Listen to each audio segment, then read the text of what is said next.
Hey ghouls! Welcome back to the Cozy Ghoul Society, where spooky meets sunny and Summerween is in full swing. I'm your host, Anna, and today we're going to be diving into one of my favorite creepy little corners of the internet, abandoned places and vacation nightmares. So, it's like the off-season boardwalk with one flickering light, a broken down motel on the edge of nowhere, or that childhood road trip memory that just felt off like someone or something was watching. But grab your favorite drink, fluff your pillows, and let's get into it.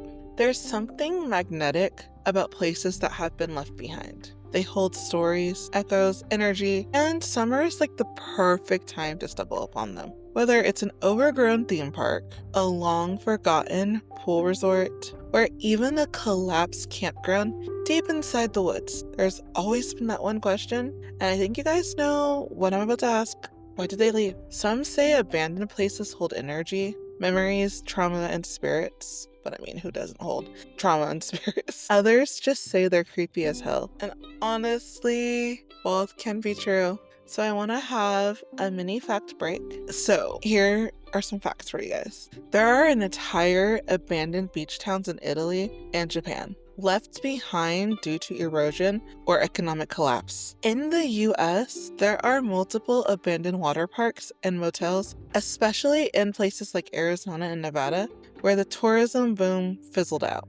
Which makes kind of sense to me, honestly. Also, urban explorers often report strange occurrences in these spaces, like finding objects that clearly weren't there before, or hearing voices echoes through simply calls. Let's keep the creepy facts rolling, shall we? There's an entire amusement park in Japan called Nara Dreamland, which closed in 2006, but it still had roller coasters intact for years, until urban explorers started sneaking in and documenting strange graffiti that wasn't there before. Six Flags New Orleans was abandoned after Hurricane Katrina and left to decay. Nature reclaimed the park fast. Alligators were spotted swimming in what used to be the log ride, and mold-covered clowns still leer from the dark.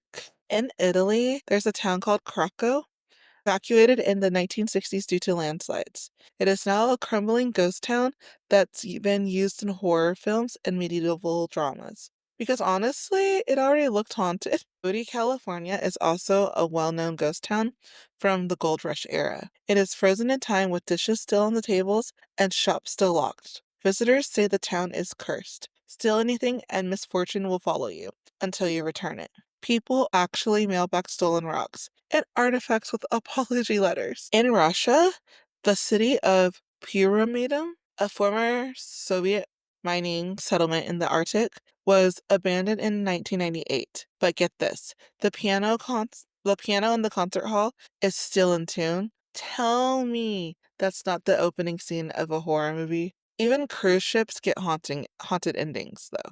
The Queen Mary, docked in Long Beach, is one of the most haunted ships in the world. It was once a luxury ocean liner and wartime troop ship, but now it's mostly empty corridors, cold spots, and ghost tours. And if you want something a little extra eerie, explorers in Eastern European hospitals have found entire wings with medical records, wheelchairs, and equipment untouched. And sometimes music still plays from the unseen. Isn't that crazy though? I think about that and I'm just over here like, whoa, I can't believe that is still an active fact of history. And, I haven't ever been to Bodhi, but I've also heard that it does have really crazy paranormal activities and weird things. But Bodhi is also a place I've always really wanted to go. But I feel like it's kind of an oxymoron that if you steal something in a place that's haunted, it will most likely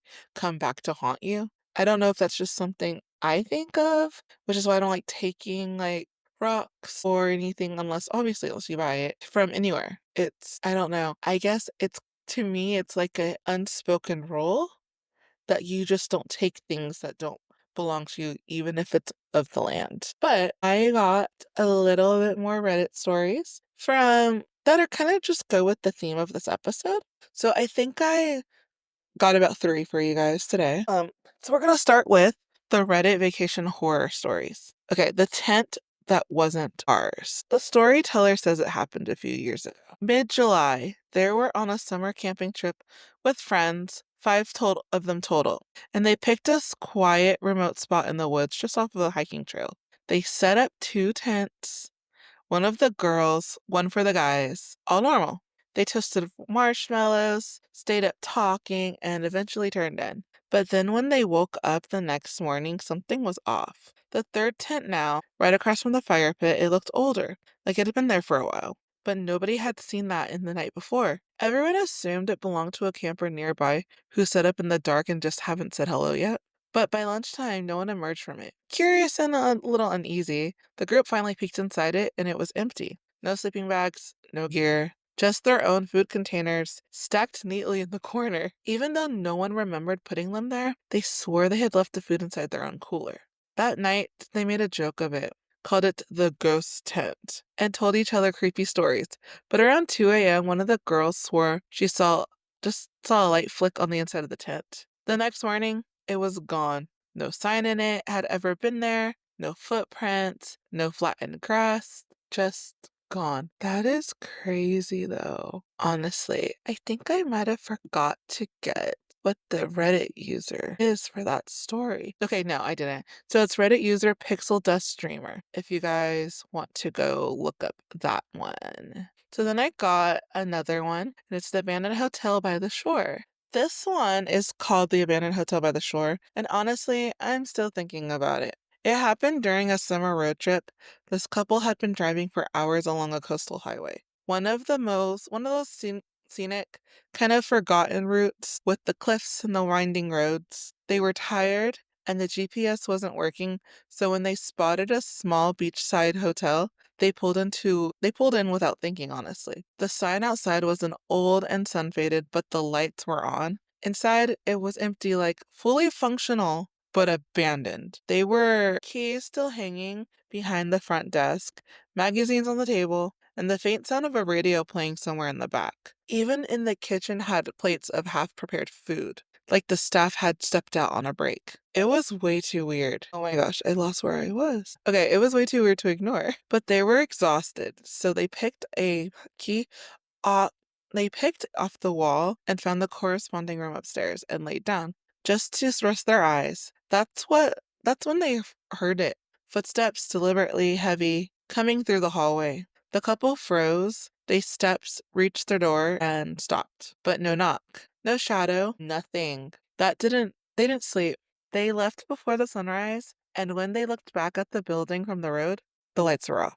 Bruh, that is weird. Oh my god. So I have the stories up on my laptop so I can read it so I don't mess up anything. So if I mess up the words a little bit, yeah, your girl is trying to make sure she's not missing anything. But honestly, they're reminders that vacations are always just fruity drinks and beaches and bonfires. They could just be so flippin' weird. And, you could just turn off the highway and have your own ghost story at this point. You know, I have this thing for ghost towns and haunted spots. I've been obsessed with places like Jerome, Arizona. The whole town is one big, beautiful haunting. Every building feels like it remembers something. And I mean, if you guys have been to Jerome, Arizona, you know the Jerome Hotel. Ghost Adventures has been there. I have my own personal stories at the Jerome Hotel, especially at the Asylum restaurant. It's just beautiful. I mean, there's something about those old mining towns, weird motels, just things that look like buildings are just falling down off of desert highways that honestly speak to me. I've wandered through Reno and those off-map places where the neon still buzzes and there's nobody really there. But it's also not about chasing ghosts, it's about the energy, the leftover stories, the dust, the history, the eerie quiet hums in the background.